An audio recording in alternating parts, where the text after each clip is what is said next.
अस्सलाम वालेकुम। आज की इस वीडियो में 3-4 अहम मौज़ूआत के मुख्तलिफ पहलुओं का जायज़ा लेने की कोशिश करेंगे। नाज़रीन, सबसे पहले आगाज़ करते हैं कि मुस्लिम लीग नून ने अपनी रिवायती रविश और रिवायत को दोहराते हुए इमरान खान साहब के बुग़्ज़ में, इमरान खान साहब के तासुब और अनाद में कुरान पाक की आयात को भी नहीं बख्शा है। इसकी क्या हकीकत है?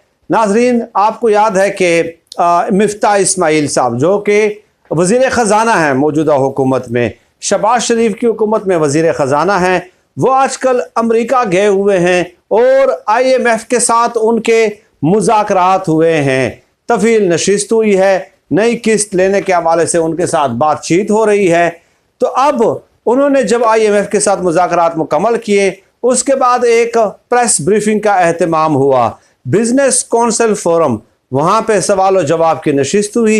एक सवाल का जवाब देते हुए उन्होंने अजीब व गरीब किस्म की बात कर दी है मिफ्ता इस्माइल साहब ने। मैं समझता हूँ कि उन्हें खुद सामने आकर इस बात की वजाहत करनी चाहिए, वरना इस मुल्क के अंदर बहुत सारी कन्फ्यूजन जो है इस हवाले से पैदा हो सकती है। उन्होंने कहा कि इमरान खान साहब कुरान पाक की आयात के हवाले देते हैं, ये वही रविश है जो कि अफ़गानिस्तान के तालिबान की है। और फिर कहा कि कुरान पाक के आयात के हवाले देकर अमर बिल मारूफ और नही अनिल मुनकर का भी वो तस्करा करते रहते हैं। और फिर कहा कि ये वही रविश है जो तालिबान की रविश है। ये बयान दिया है मिफ्ता इस्माइल साहब ने। अब यहाँ से कई चीज़ें साबित हो जाती हैं।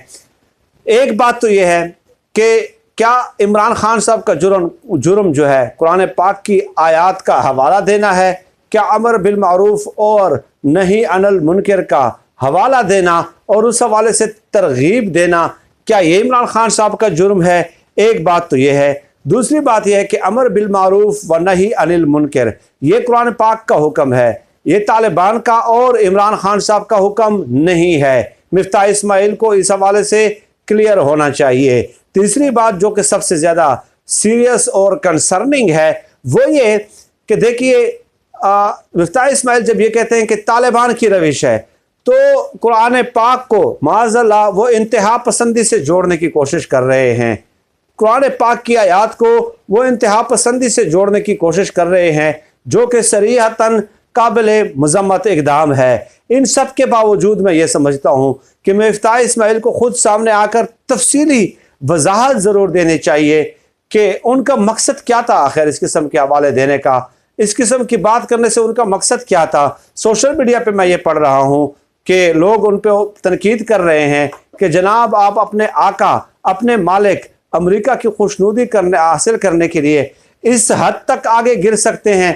इमरान खान साहब के साथ आपके इख्तलाफात हैं, 100 बार होने भी चाहिए। आप सियासी जुमात है, आप मुखालिफ पोजीशन की सियासी जुमात के रहनुमा हैं, डेफिनेटली आप इमरान खान साहब की तारीफ तो नहीं करेंगे, लेकिन इस तरह कुरान पाक के आयात के हवाले देकर एक एनालॉजी क्रिएट करने की कोशिश करना, मिस इंटरप्रेट करना, जिससे बहुत सारी जो है ना गलत फहमियाँ पैदा होती हूँ, इससे आपको अवॉइड करना चाहिए। सियासी इख्तलाफात उनके माशी इक़दामात के हवाले से, उनकी गवर्नेंस के हवाले से डेफिनेटली आप हज़ारों लाखों तनकीदें कर सकते हैं। यह हर एक का अपना इस्तेहकाक है, हर एक का अपना आइनी और जमहूरी हक है, लेकिन बहरहाल उनका इस किस्म का हवाला देना मावराए फ़हम है। और लोग बजा तौर पे ये नतीजा अखज़ करते हैं कि आप अमेरिका को खुश करने के लिए इस किस्म की बातें करते हैं, सिर्फ अमेरिका की खुशनुदी हासिल करने के लिए। लेकिन ये बात याद रखें कि ऊपर वाली की लाठी जो होती है ना, वो बहुत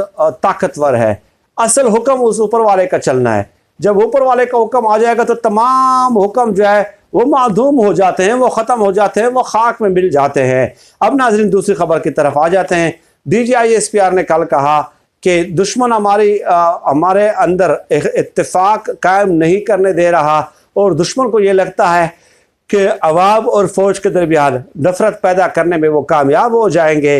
और साथ ही साथ उन्होंने ये कहा कि पाकिस्तान को मैली आंख से देखने वालों को कि आंखें हम निकाल देंगे। तो DGISPR की खिदमत में गुजारिश है कि डेफिनेटली पाक फ़ौज और पाक फ़ौज के जो जवान हैं वो डेफिनेटली हमारा फ़ख्र है, हमारा सरमाया है। और हमें ये मालूम है कि हमारी हिफाजत के लिए वो कमर बस्ता है। और अल्हम्दुलिल्लाह हमें फ़ख्र है कि हमारी अफवाज जो है बेहतरीन अफवाज में उनका शुमार होता है, बजट दिया जाता है, बेहतरीन टेक्निकली अच्छी टेक्नोलॉजी से इक्विप्ड है।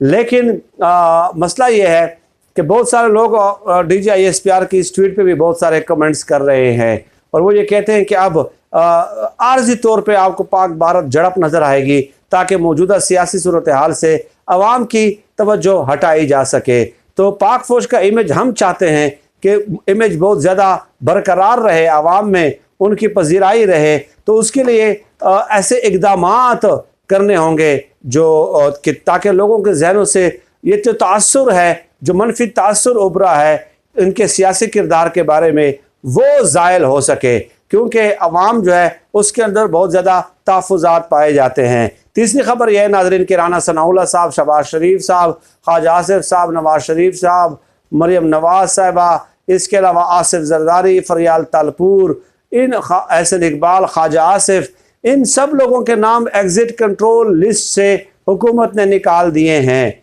सब लोगों के नाम, 200 लोगों के नाम तकरीबन एग्ज़िट कंट्रोल लिस्ट से निकाले गए हैं और 6000 के करीब नाम जो हैं वो एग्ज़िट कंट्रोल लिस्ट से निकाले जाने का इंदिया दिया है नून लीग ने।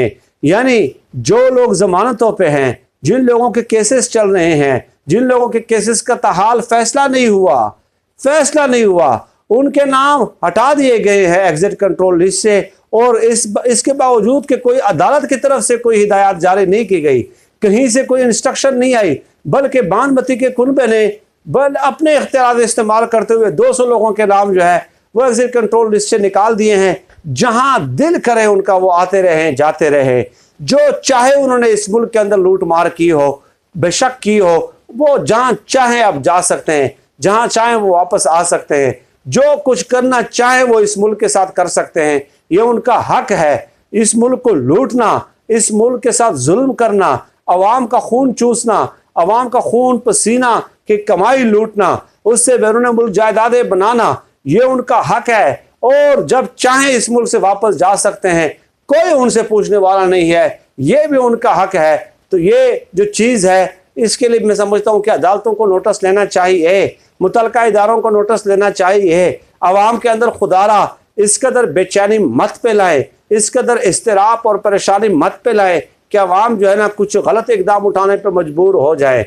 अवाम को दीवार से लगाने की कोशिश मत करें। अवाम को ये मत बताएं कि जिन लोगों ने इन लुटेरों और चोरों को बिठाया है, तो अवाम को ये मत बताएं कि हम ताकतवर हैं और आप कुछ नहीं कर सकते और आपकी आंखों के सामने सब कुछ हो रहा है। क्योंकि जब अवामी ताकत रद्दअमल में आती है, जवाब में आती है, तो उसके सामने दुनिया की कोई ताकत फिर नहीं ठहर सकती। यही तारीख़ की हकीकत है। सरदस्त आज की इस वीडियो में इतना ही। अल्लाह पाक से दुआ है कि अल्लाह पाक हमें खल्क़ खुदा के लिए आसानियाँ पैदा करने की तौफ़ीक़ अता फ़रमाए।